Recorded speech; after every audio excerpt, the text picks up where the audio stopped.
The Differently Brained team acknowledge the traditional custodians of the lands on which we record, edit, and stream this podcast.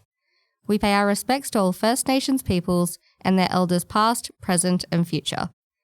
We extend our respect to all First Nations cultures and recognise their ongoing connection to the lands, waterways, and communities. Just a reminder that Differently Brained shares conversations about mental health and neurodivergence. Sometimes these topics can get a bit heavy, so please remember to check in with yourself before listening. And as always, please reach out for help if our chats have brought anything up for you. Now, on with the show.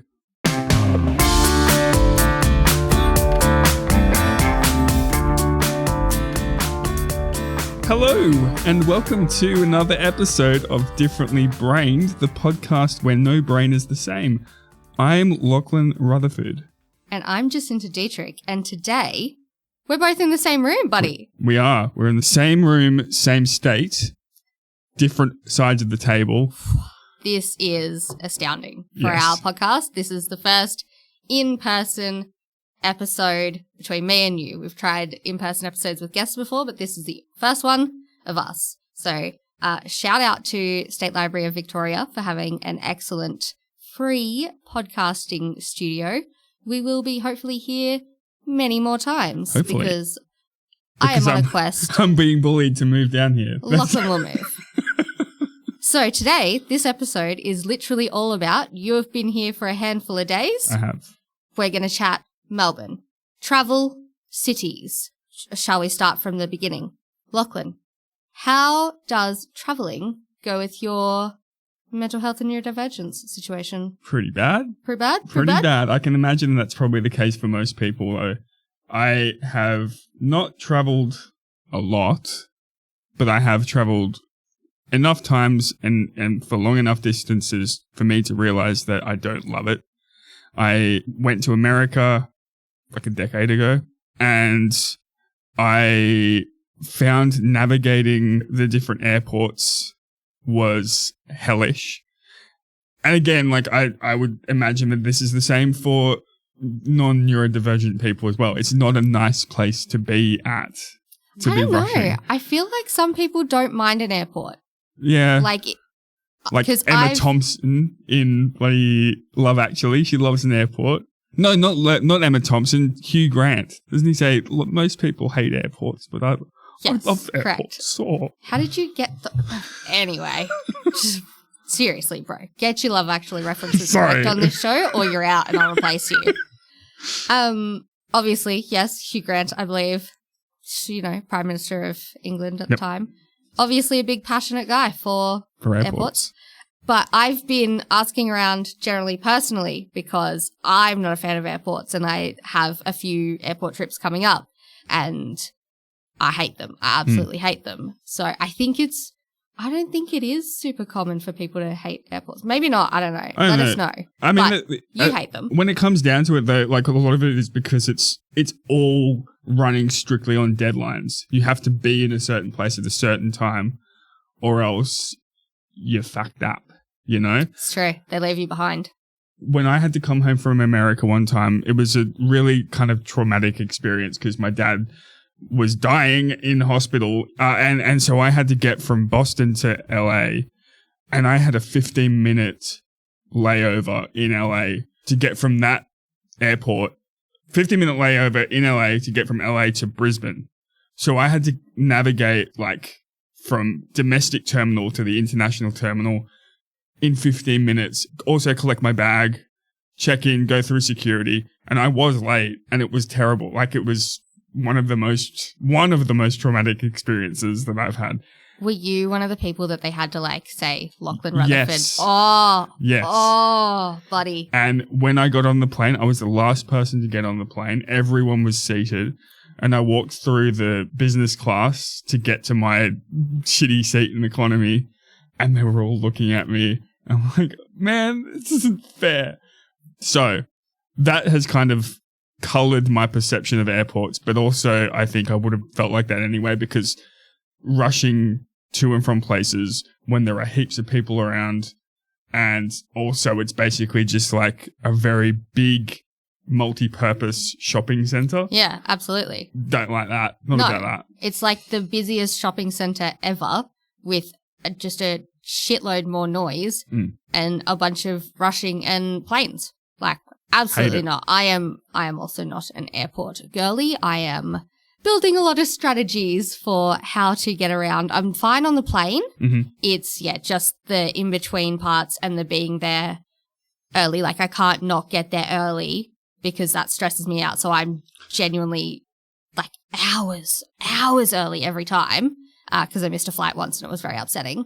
And then I've got nothing to do and I just overstimulate myself for hours. And then I'm on the plane, which is fine. But then, like, I can't get up and, like, go to the toilet or have anyone look at me, and I just sit in my, how was your journey here, basically? You hated the airport. It was a time. It was a time. My journey here was, it was okay, I guess. It was noisy. There were a lot of... You did travel in school holidays. I did. And as a result, there are a lot of children, as they're commonly called, in the airport and in the plane, rather. And, like, I don't know, I understand to a degree, like, if I'm going into a public space, there's going to be noise and there's going to be noise from children. However, I was seated, surrounded by them, pretty much. Oh, it's school holidays, why not? And I couldn't read, couldn't listen to music. I could, it was being drowned out by the external noise. Yeah, like, I don't know, it was whatever. But then when I arrived here in Melbourne, as you know, I had a bit of a couple of problems. But the first problem was I didn't know where to find you and Lucas in the car park. This is true. I didn't tell you on the day, but you went to the taxi area. Yeah. Which I completely understand because I've done it before as well. Terminal 4 is not well set up. I was personally worried that you'd ended up in the pickup area for, like, terminals 1, 2, and 3. But that's, like, a few Ks away. Oh, but geez. Still, I was like, maybe he has. I don't know. Yeah. We found you in the end. It was fine. I'm not great at navigation, which we'll circle back around to later on. But then I thought that I had left my wallet on the plane, and I didn't. Like, for the record, listeners, it was actually tangled up in one of the blankets on the spare bed that I'm staying in. Correction, it was actually an hoodie, and he's going to tell you that there was foxes on it, but it's got corgis on it. It's an hoodie. It's a blanket. Anyway, so I found the wallet after having filed 2 separate lost and found reports to the 2 airports that I was at because I had a layover in Sydney. So yeah, I thought I lost my wallet, and that was a time. Lost all your cards. Lost all my cards, put a hold on my bank card, downloaded my license onto my phone. I was in a bit of a bloody way. Bit of a tizzy. A bit of a tiz. To be fair, losing your wallet is pretty scary. Like, like, people sell that stuff on the dark web. On the dark web, yes. For like $20. It's nothing. Your identity is nothing. You know what also is scary, though? Losing your wallet 3 times in the same week. It's pretty embarrassing. It is, and that's what I did. And I just think maybe I was in a mental headspace this week and the weeks preceding where I haven't really been on the ball, as far as logic goes and planning and stuff.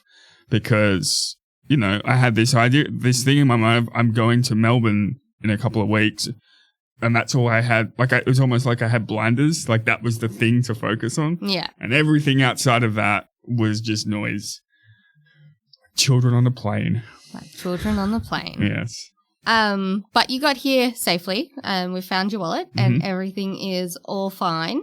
How's the mental health being in a different city? Being in a different location? You're in my very sad second bedroom / study, which is messy as all get up, and I've apologized multiple times, guys. Don't worry. You got kicked out for Lucas to work today. You're sleeping on a very sad, very old IKEA fold-out lounge. And generally, I'm just a bossy goblin that you just now am spending 24 hours a day with, pretty much, because we're both doing work things from home if we're doing anything. how's the mental health? Well, look, as far as any of all of that is concerned, don't even trip, man. Like, I always feel like comfortable and safe and cared for when I'm at yours and Lucas's place. And also around all my friends as well, but I'm wanting to affirm to you that correct. You don't have to feel that way. Hear that, other friends? Yeah. I'm special. Yeah, why didn't you offer me your place, other friends? I'm not convinced our friends listen to the podcast, but continue. Fuck them. Anyway, yeah, no, my mental health is, as always, it's kind of all over the place. And I think that the past couple of days where it's been like just unfortunate things happening, annoying things happening, it's kind of brought me down a little bit. I came home from a show last night and... What show? Go on, plug it. Oh, the show was Grace Cummings live in concert with her band at the Hotel Esplanade. Excellent. And it was fantastic. I will talk a little bit more about that later because I want to. But I came home from that and I just kind of didn't feel so good going to bed. That said, it was like 4 a.m. I was going to say, what time did you come home, young man? I was worried you were wandering Preston like a sad puppy. No, I was wandering different tram lines like a sad puppy. That brings me perfectly to the next question. We're both funny public transport individuals. We're not the best navigators. We are easily overstimulated, such as, on vehicles of transport of various things. How are you finding the Melbourne tram network? Melbourne tram network is great and there's nothing wrong with it and it's fantastic and fine and I love it. Which is a lie. So, yesterday when I was going into St Kilda. You were heading into the city to then get out to St Kilda. Correct. I'll allow it. Thank you. I had directions from 2 different people, one of whom is my co-host Jacinta Dietrich, and the other is a mutual friend of ours. And I got some directions. They were clear directions. There was nothing wrong with the directions. And anyway, I got on a tram into the city, which then had to be transferred to a separate tram out to St Kilda. And I got off early, which is the story of my life. And I got I got off too early and ended up several stops before the stop I was meant to stop at. And I kind of had to, I pulled up Google Maps to figure out where I was, and I was able to make it to Federation Square, which is kind of like a touchstone for me because it's like, if I know where Federation Square is, I know where Central Station is, and I know where Town Hall is. What is Central Station? Do you mean, you mean Melbourne Central? Yeah. Sure. Continue. Sorry. And so I made it there, and then I had to call a friend, say, hey, I got off the train. Which one should I go on? The tram. Which one should I go on? And she said, just any tram that's heading south, and that will be fine. And I'm like, cool. Which way is south? Literally, those people who can figure out where they are. Do you have like some sort of different brain? Well, I was going to say, do you have magnets in you or something? How do people know when Maps is like, head west on this street? I'm like, I don't know what that... I literally just drive in a direction and wait for it to tell me to turn around or keep going. Yep. Because I'm like, no. What did you do to find out south? I downloaded the Compass app. So cool. So cool.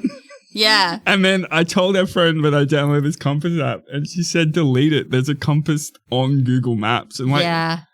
No, there's not. And there is. There absolutely is. I did wonder that as well, but I thought I'd save that for the show. I'm also curious, and you can't answer this, only the friend can, but I wonder how literal the south was. It could have just been she meant go vaguely south. Did you go directly? How did you do this? So I got your compass out. I got the compass out, figured out where I was facing. It was east at the time. Oi. So I turned and found the line that was running south, or so I thought. Yeah. Instead, it ended up taking me Well, you did west. have a compass. Well, but you had okay, so like where the tram started was south. Was south. But because trams follow roads and they curve and they go places, you ended up west. Yes. Amazing. So, Where'd you end up? Docklands. Amazing. That's not quite St Kilda. No. Then what happened? I had to get back on the tram that was running in the opposite direction because Docklands was like the terminus. That's where it finished. I got back on the other one, heading the opposite direction, headed back into town, and it was full of people. Holy shit. There were so many people on this tram. And got out, got a message from my friend saying, I'm waiting, like I'm here. And I'm like, cool, I'll look around for you. And then I started walking in one direction and I heard Lachlan from behind me. Oh dear. Oh dear. Yeah. So, apparently I looked straight at her as well. How embarrassing. And I didn't even know. So, how are the sensory elements of trams for you? Bad. I don't really get the, like with my issues, I don't really get, I suppose, overwhelmed by certain stimuli. However, noise and also closeness of people. Yeah. And that's another thing. So, like, just the perfect environment trams are then. Just so quiet and no one ever comes anywhere near you. Perfect. Brilliant. But then on the other hand, the concert that I went to was also noise and lots of bodies very close together. And that was a pleasant experience, I guess. It's one of those environment and expectation things, though, I guess. Yeah. And at the concert, like, for me, I'm mostly okay at whatever the thing is that I'm going to because I've, like, mentally prepared for it and stuff. And, like, you know you're there and you're already at the destination and you're done. Like, your responsibilities are finished. Yeah. Whereas, like, extra stimuli while traveling, I'm already trying to focus. I'm already bad at it. I already don't know where I'm going generally. I can't do it. And for me, trams are difficult because of, like, for me, there's not enough signage. I don't know the street names and stuff. I don't know the landmarks very well. I can't get myself around very well. And so, you know, the fact that they are like Collins Street and this street kind of thing, I'm like, I don't know what that is. I just know, like, it's just too many details to retain, and there's people everywhere, and they make those weird grinding noises, and I'm not generally a good car passenger. I mean, I hate driving unless it's like quiet bush roads, and then I'm already not a very good passenger as well because I'm still taking in all that stimulation. Just because I'm not driving doesn't mean it's not getting me and stuff, and so I feel like a tram is basically just I may as well be in the car kind of thing, except now everybody's touching me and talking and gross, and you have to press the button. And I don't know when to press the button or when to stop. And also hailing a taxi. I mean, it might as well be a taxi. Hailing a tram is something that I didn't know was a thing that you had to do. Well, no, when I moved down here, trams kept just like driving past me and I didn't understand why. Yeah. It takes a certain amount of, I guess, confidence combined with, you know, necessity to be able to hail down a tram. I found it weird. I did. Well, I think, you know, it's quite natural for people who have struggled with their mental health or are neurodivergent. Being perceived and drawing attention to yourself generally isn't a vibe. I know obviously it's different for everyone, and, you know, there are very extroverted neurodivergent people and things like that, but I still think for me, and I think for you, it's you've got to actively draw attention to yourself when you're just like, oh, don't look at me. Just stop and let me quietly slink on and then get me to where I need. Yep, pretty much. You've now done a train experience as well as a tram. Mm-hmm. How's that go for public transport? Trains, I'm better with, I think. I'm more used to them being in Sydney and stuff. Not that I spend a lot of time in Sydney. Sydney has trams. Yeah, but it's mostly trains. And at least the trains in Sydney go to the airport. Unlike in this backwater, bloody, southern, bloody... Too soon. Too soon. How dare you?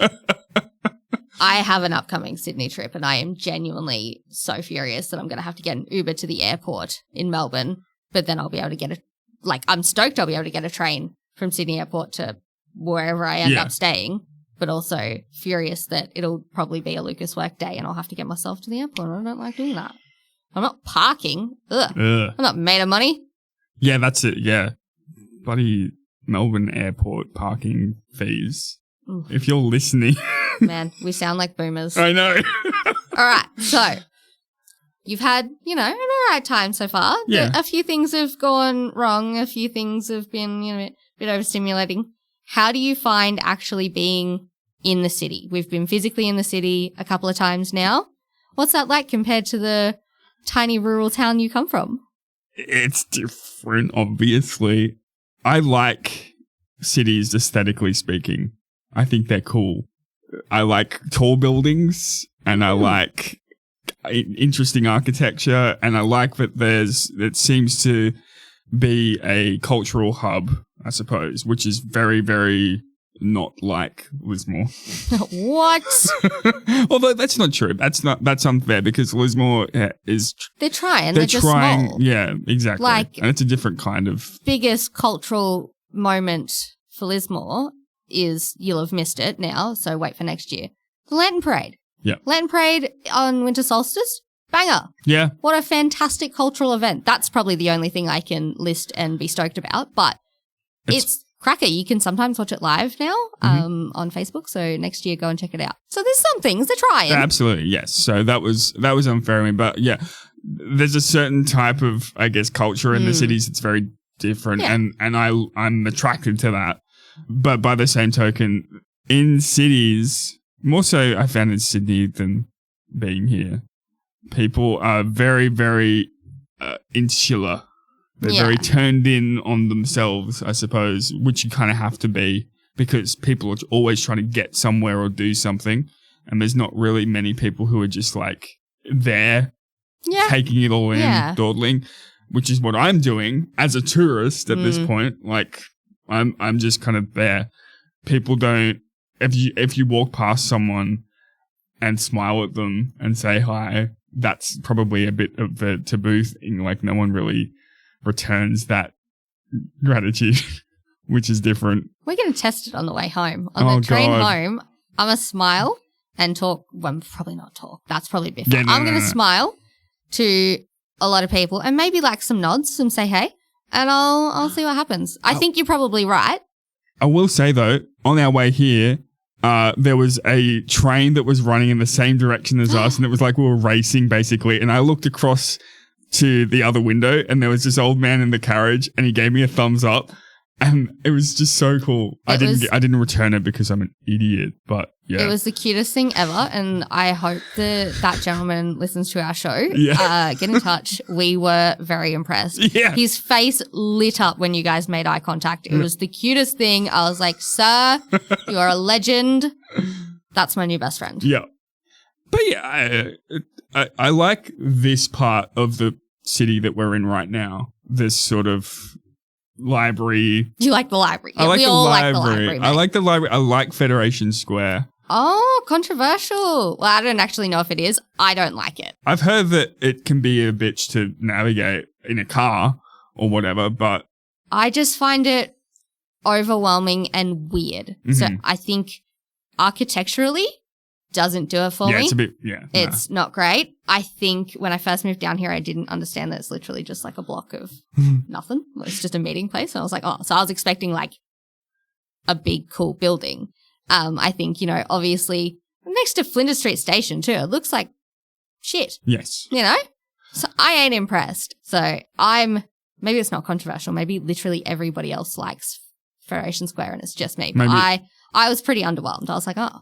Also, like, as a meeting place, you have to be so specific because, like, you get there and then you have to be like, I'm at, like, this part of it. Yeah. And there's no, like, definitive, for someone who's already bad at landmarks, telling me, like, I'm at the restaurant door or whatever. That's not going to help me. Like, whereas with Flinders Street, I'm under the clocks. I'm over by the sushi. I'm on the bridge. I'm towards Hamer Hall. All those things. Great. Boom. Federation Square. Not my favourite, but sorry, I railroaded just to be like, look, you enjoy Federation Square, congratulations. Yeah, I think I more so like what is at Federation Square, like all the museums and stuff and the art galleries and SBS studio. Yeah, and whatever. see, shame on me. I've not done any of that. Mate. So when I go to Federation Square, I'm literally just there in like that big open area. I really, really should go and do it. That is shame on me. Yep. Maybe, maybe that's something that we do while you're here and I'll rescind. Maybe not. We'll see. Maybe we'll have a visit to Federation Square and I'll either backflip or I'll confirm that, I don't like it. But I think the important thing is it's not what's on the outside that counts with Federation Square. It's what's on the inside. It's the things that you can do at Federation Square. Ugh. Ugh. You weirdo. All right. So you enjoy the city. It's all been good. I reckon, though, if I am to move down here, I will be shit scared of the city. Like, it scares me. It absolutely does frighten me how... Like I said, I like tall buildings. They scare the shit out of me, though. Like looking at them or when you're in them? Looking at them. It's weird, I know. Okay, sure. But I'll be walking through a street with skyscrapers all around and look up and it's overwhelming, like how tall they are. It's like, that's impressive. And what if it falls?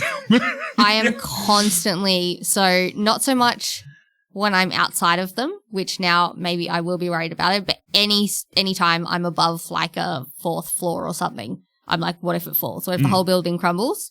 And I can't be on like balconies or anything because I get that. The vertigo thing? No, not vertigo. I get this hectic urge/fear that I'm going to just throw my belongings over. Like if I'm on a balcony, I'm petrified that I'm going to drop it. And then because I'm so focused on, not dropping my phone or whatever it is, my brain's like, just throw it. What's going to happen? Yeah. And then I just end up with this paralyzing fear of part of me is like literally trying to like some weird thing where part of me is like, throw your phone off, throw it off the building. And the other part's like, oh my God, don't drop it. You're going to drop it. Oh my God. It's very stressful. I think that's some sort of ancient, I don't want to presume to know what part of the brain that is, but it's like some sort of ancient thing that we've got in our brains that makes us think the fight or flight stuff. And so we imagine the worst case scenario ever, like possible, and fixate on it to the point where you're allegedly like doing that is apparently meant to stop you from doing the thing because you're so scared about it happening, kind of thing. So it's a bit concerning then that, my biggest fear isn't that I'm going to fall over. It's your things. It's that I'm going to throw my things over. Yeah. All right. Calm down. To be fair, I did lose a Wiggles hat in a similar situation once. It was a bridge over a train line and I'm still deeply sad about it. I remember like sobbing about it. And so now I think it's just the same thing where I'm like, don't lose it. You'll never get it back. If it goes over there, it never comes back. Mm-hmm. Yeah, these things, they stay with you. Oh. Yeah. Sorry, I interjected to talk about how I'm scared of the city. Go ahead. So that's it. I like it, but I'm also scared of it. And I think that the prospect of making that, I mean, you've done it. So many of our mutual friends have done it. It is doable. But I find the concept of moving from such a sleepy rural town, rural life to something so very different, it's daunting and uncomfortable. Absolutely. But, which it would be for anyone, obviously. But my issue that I have is that I've got a avoidance maladaptive property where if something's too hard or scary or whatever, I'm just as soon likely to either take the safest route to get through it or not do the thing. Yeah. And I'm going to not do that. Very natural instinct. And to be fair, you said that a lot of us have done it in terms of your mutual friend, like our mutual friends and things. I still don't navigate the city by myself if I can avoid it. And if I can't avoid it, I have very, very specific routines and strategies around getting there. So like, I'm not sure if it's more convenient, but like there are 2 ways from my house that you can get to the city. There is a tram stop at the top of my road, like 2 blocks away. And then that takes like, 50 minutes to get in, or I can drive a couple of Ks to the train station and that takes about the same amount of time. I will actively get in the car, which for people who know how much I hate driving, like that is how much I struggle with trams. I will actively get in the car and drive 1 station out and get on the train to get into the city. And then when I'm finished, train back out and drive home because that's just not a viable method of getting into the city for me. And then by the time I get in here, I then can't navigate. Whereas like the train stations themselves are kind of landmarks for me. But if you don't drop me at a train station, I don't know how to get somewhere. Like we came in as a tester to the State Library on the tram the other day. Yep. We were literally on the other side of the road and I Google Mapped it because I was like, I don't know where I am. I don't know. I'm not on a train. Whereas like drop me in Melbourne Central Station and then tell me get to the State Library. And I have a very, very specific, I use this staircase. I get on at this carriage. I get off this escalator. I come up because I had the Wheeler Centre Fellowship. And so I needed to figure out how to get here by myself frequently and in a way that didn't burn too much energy, use too many spoons. Yeah. Spoons. It's going to be umlaut for both one of the O's. Yeah. So I think, it's as much as you're looking at the rest of us who have moved down and thinking, oh, wow, well, they did it, blah, blah, blah. A lot of us are probably still having a lot of specific strategies to make that work. I think, I didn't come into the city by myself for ages. I was really lucky that, we lived with mutual friends and then I lived with my sister. And then anytime I came into the city, Lucas would have to pick me up at the clocks at Flinders Street Station and then take me to wherever we were having a date or whatever. At that point, we would have lived down here for like a couple of years at that point, but I'd only ever wandered around Camberwell and Hawthorne and South Yarra and stuff where I lived and worked. And the furthest I generally went out by myself out of the way is probably like Richmond. And so I wouldn't even like get off at another train station. I was like, no, I can't do that because I don't know how to get up the escalators to get out at the right spot. And I'm literally going to have to walk out and walk the whole block to figure out where you want me to be. You have to just get me from Flinders Street Station. Yeah. And he was very wonderful about it. What a nice guy. You must have really liked me because that's I'm now realizing like, I don't think that happens. That's a common dating thing. But we did it, but we did it in our very specific way. And I think that'll just have to be how we handle your move when it inevitably happens. Correct. Is that you'll come up with strategies and yes, it'll be scary, but I think the bonus for you is that you'll already have a support network here. Yes. I don't think that I could if I didn't. Yeah. Really. I am not. Well, you wouldn't want to. Why else would you come down if not for us? Exactly. Well, that's it. Like, I don't mean to be flippant about it, but like Melbourne's fine, but I wouldn't be here if it wasn't because there are people here that I know. As a trial run for potentially moving down, I know that, it's only been a couple of days and we will absolutely check in with you at the end of July and see in our community episode and see how it's gone. But as a trial run, how scary is it for you so far compared to maybe what you thought?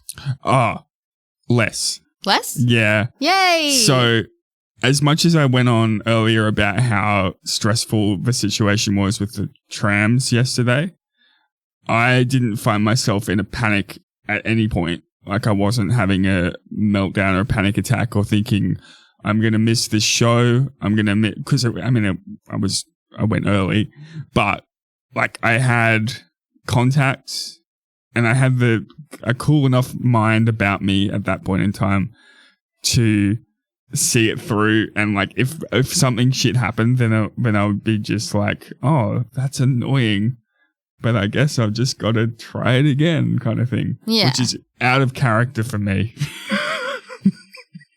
Good on you. You're recalibrating, my friend. I am. Yeah. By the same token, as you know, as you bore witness the other day, my second day of being here, I was on the verge of a little bit of a freak out about the idea of if I move anywhere, not just here, but anywhere, there's this whole, it's almost like a narrative structure of things that I have to do to get to a certain point in life where I'm comfortable, and I hate being uncomfortable. And yeah, so like I started thinking too much. I started, applying for jobs, and I was just like, I can't do this at the moment. Yeah. So there's that. And I suspect that those things will crop up from time to time. those sorts of frightening and sudden realizations about the gravity of situations. But anyway, I think comparatively, I mean, I've been here before. Like, I have been here multiple times before, and just not for as long as I'm going to be here this time. And not for a trial run of living here. Yeah. But, you know, I mean, being at your place with Lucas and Sirius and you, and Wallenby. I guess, and Wallenby, gosh, God forbid. Don't be so rude. Wow. And Wallenby. I can't believe that I didn't remember to credit the king of the household. Absolutely. Disrespectful. Yes. You'll have to grovel when we get home. I will. That, like, as I mentioned before, it's like I always feel safe and accepted and fine, and also like not in like I'm able to relax, basically. Yeah. I don't feel like I'm on tenterhooks or anything, having to make sure that I'm being a certain way or whatever. That's really nice. You don't have to mask with us. Funny. Yay. That's lovely. Aw. Yeah, so. Lucas is going to be so happy when he listens to this episode and be like, oh, warm fuzzies. Because we don't tell him anything ahead of time, guys, obviously. Yeah. He listens to them exactly the same as you. He hears when I've decided to discuss our relationship on the air exactly when you do, maybe even a couple of weeks late because he's behind. Unbelievable. No, but that is lovely to hear, and we're always here to help you along. So we mentioned it in passing, but do you want to brag about your concert? Yeah. Before we go, quick. I'll brag about the concert. Yeah. So Grace Cummings is a musician who is from Melbourne, and she just recently did a tour in America. I discovered her music probably a year and a half ago, and it was quite like, I want to plug the music on this show, despite the fact that it probably doesn't really have anything to do with our show. You do you. But by the same token, I had a not very good year last year, and I was listening to her album Storm Queen, like on repeat for many, many, many, many months, and still I listen to it. And she actually performed some songs from Storm Queen last night. I was like, oh, fantastic. This is good, because she's got a new album out now. And anyway, that album kind of, I don't want to fall into the trope that people say. It's like, that album got me through one of the hardest times of my life or whatever. But it was there. I was listening to it at the time, and I associate a lot of memories, painful memories, but ultimately memories that allowed me to recalibrate with that album. Yeah. And so, but it was such a great thing. I don't get to go to much live music because it's prohibitively expensive. And also no one comes to Lismore. No one comes to Lismore. So you've got travel on top of that in terms of expenses of like concerts are spenno. Mm-hmm. So it was really cool going to that, and it was a nice environment, despite the fact, as I said, that it was full of people. It was loud. Like, I was 4 rows from like, they weren't really rows because everyone was standing, but people had kind of like created rows, I guess. And so I was quite near the front, and there was a speaker just, probably 15 meters away from me, blaring in my ear, and they turned their instruments all the way up. Despite all of that, it was such a cool and comfortable environment, I guess. Like, I felt as though that was an environment of people and music and culture and vibes that I was part of. It was, Hot take, Lachlan discovered community. Lachlan discovered community. Lachlan discovers that live music is actually a spiritual experience. That's pretty well the takeaway of the episode, yeah. But I want people to listen to Grace Cummings, so do it. Even if it's not really about what we talk about here. It's fine. Sometimes we just want to share the things that we like. Yeah. Yeah. I think on that delightful note, it's time to wrap. So thank you. Thank you for coming to visit. Thank you, State Library Victoria, for the studio. We will be hopefully using it very often. Mm-hmm. You guys shouldn't, because bookings are already quite full. Yeah, don't get any ideas, anyone. This is our space. And I guess we'll see you next week. See you guys. Thank you. Bye. Thank you so much for listening. As always, any resources that we discussed in this episode will be linked in our show notes. Do you want to hang out with us in our lovely growing online community? Well, then join us in our Facebook group. We share our stories, resources, memes. It's basically just a nice and fun place to be. You can also check out our Instagram at Differently Brained Podcast, as well as mine and Jacinta's own personal accounts.